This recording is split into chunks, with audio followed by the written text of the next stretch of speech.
қайырлы күн, қалайсыздар? Мына айнаның алдына келдік. Бұл демек Қослайықтың студиясына келдік деген сөз. Ағайындар, студияға келдік қазір. Костюм шалбарымды киіп алдым. 14:30-да Евразия арнасы қосулы болсын. Көріп жатқан шығарсыздар. Ойбай, не деп жауап береді екен, шешімдері не болады екен деп. Ойбай, білмеймін, өзіме де сәл түсініксіз болып тұр бұл жағдай ше. Бұл майшаммен қарайтындай жағдай болып тұр негізі.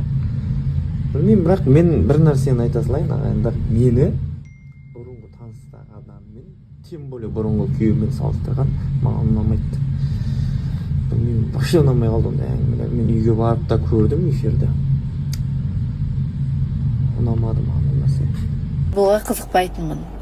Осы Қайрат Селтикте отқаннан кейін, Реал келеді дегеннен кейін прям андай қатты интересно болып кетті да. Бәрі шулап кеткеннен кейін, тем более.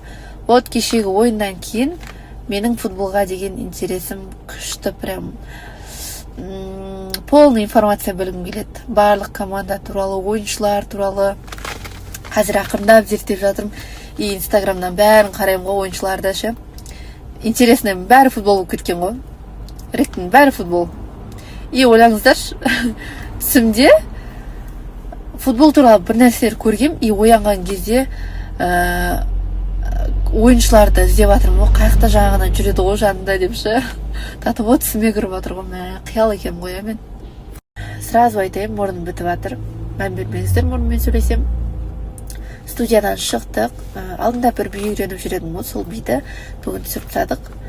Бағана билеп жатып жылап қалдым. Уборныйға барып көзім жасын сүртіп, тез-тез өз-өзіме келіп, неге жылап қалды десеңіздер, мен кәдімгідей көңілшек болып кетіппін.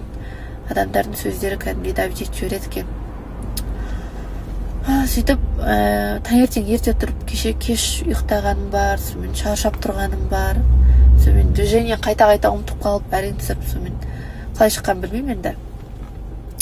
Сондай болды жалпы. Мұрным бітіп жатыр, аллергия ма, неден екенін білмеймін ше. Сіздерде де сондай болып жатыр ма? Аллергия ма? Басталды ма уже? Менде вроде көктемде басталатын еді, білмеймін қазір. Или ауырайын деп тұрмын ба? Алейкум, қайырлы таң, қалайсыздар? Қазір семейный бір жерге шығып жатырмыз.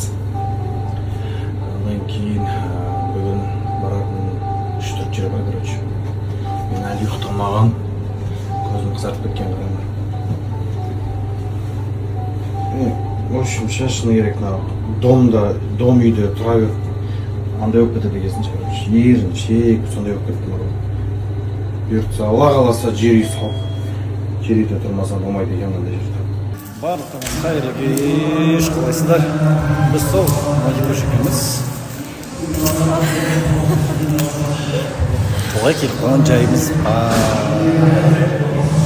Сол жаңа келдік. Қазір шығатын маңын тұрмыз. Тос болып жатыр. Енді не дейміз енді? Бәрі ойдағы көрсін. Әліміз айтып, потом адамам. Ағайын бауырлар, бүгін Москваға өтіп кино көруге жалғыз өзім келдім. Рахат екен негізі. Жалғыз жүрген жақсы. Чота соңғы кездері жалғыздыққа үйреніп баратқан сияқты. Ол жақсы ма, жаман ба? Қайдей. Біраз адам дұрыс түсінбей қапты жалғыздық дегенді. Одан кейін былай жүре берейін ба деген. Жалғыздық дегенім енді былай да, жалғыздық Құдайға ғана жарасқан, білем оны.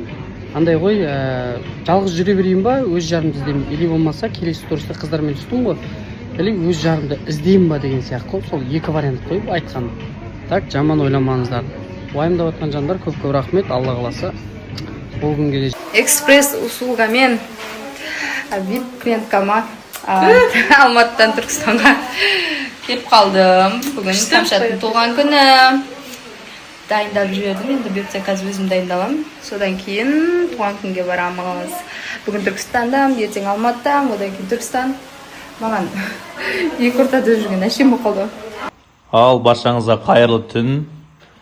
Бізден бір сіздерге дұғай жалынды сәлем деп қояйын. Неге десеңіздер, біз бүгін залды бітірдік общем. Залдың штукатуркасы бітті. Енді Алла қаласа біз кухняға қарай өтеміз. Бізде почти барлық жақтың штукатуркасы бітті. Міне мынау коридордікі. Ең бірінші істелген мына жақ болатын. Бізде бұл жақ қараңғы қазір. Одан кейін мына жақта екінші спальникті істеп тастағанбыз.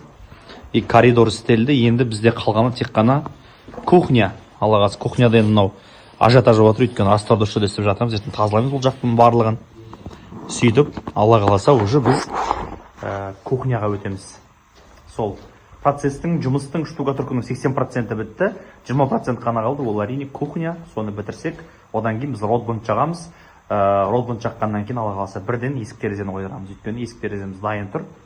Алла қаласа заказ беріп, реттеп, сөйлесіп, келісіп, енді әкеліп қою ғана қалды. Сол мына жақта Пернехан деген жігіт самсәлә жеп тұр. Асың дәмді болсын, Пернехан, айналайын.